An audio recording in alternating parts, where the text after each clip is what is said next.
156க்கு மேல அனகாபுத்தூர்ல இருந்து வர மக்களை குடியமர்த்தம் செய்யப்படுவோம். சரிங்களா?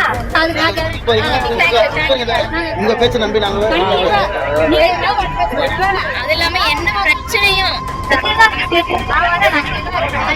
எந்த பிரச்சனையும் வராம இருக்கு நீங்க கேரண்டி. அது இல்லாம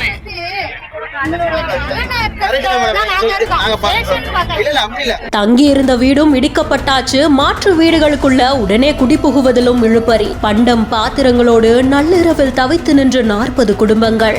எங்களுக்கு வந்து வர வேண்டிய வீடு 33 வீடு வரணும். நீங்க அதுக்கப்புறம் வீட்டு சொல்லுங்க. அவங்க வந்தோடனே வீட்டுக்கு சொல்லுங்க மேடம்.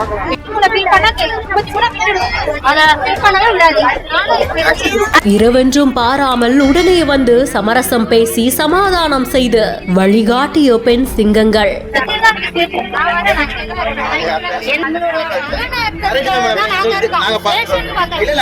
நீதிமன்ற உத்தரவுப்படி அடையாறு ஆற்றங்கரையோரமா இருக்கக்கூடிய ஆக்கிரமிப்புகளை அகற்றும் பணி நடந்துகிட்டு இருக்கு. சென்னை பல்லாவரத்துக்கு பக்கத்துல அனகாபுத்தூர்ல இதனால 450க்கும் மேற்பட்ட வீடுகள் இடித்து அகற்றப்பட்டதோடு அந்த மக்களுக்கு பெரும்பாக்கம், தைலாபுரம், கிஷ்கிந்தா சாலை உள்ளிட்ட பகுதிகளில் தமிழ்நாடு நகர்ப்புற மேம்பாட்டு வாரிய குடியிருப்புல வீடுகள் ஒதுக்கப்பட்டிருக்கு. சமீபத்தில் இடிக்கப்பட்ட வீடுகளுக்காக வழங்கப்பட்ட 40 டோக்கன்களோட பெரும்பாக்கத்தில் உள்ள வீடுகளுக்கு செல்ல அவங்க அறிவுறுத்தப்பட்டதா செய்தி வெளியாகி இருக்கு. இந்த நிலையில தான் 11 மணி அளவுல வீட்ல இருந்து எடுத்து வந்த பொருட்களோடு சாலையில அவங்க அங்கும் இங்குமா காத்திருந்திருக்காங்க.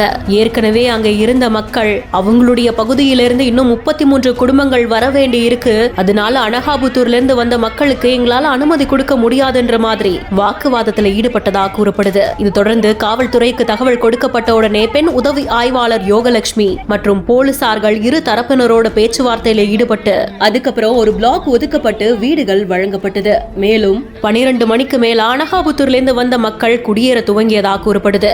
ஒதுக்கப்பட்ட வீடுகள்ல மின்சாரம், குடிநீர்னு அடிப்படை வசதிகளை சீர் செய்து கொடுக்கவும் கோரிக்கை வைக்கப்பட்டிருக்கு.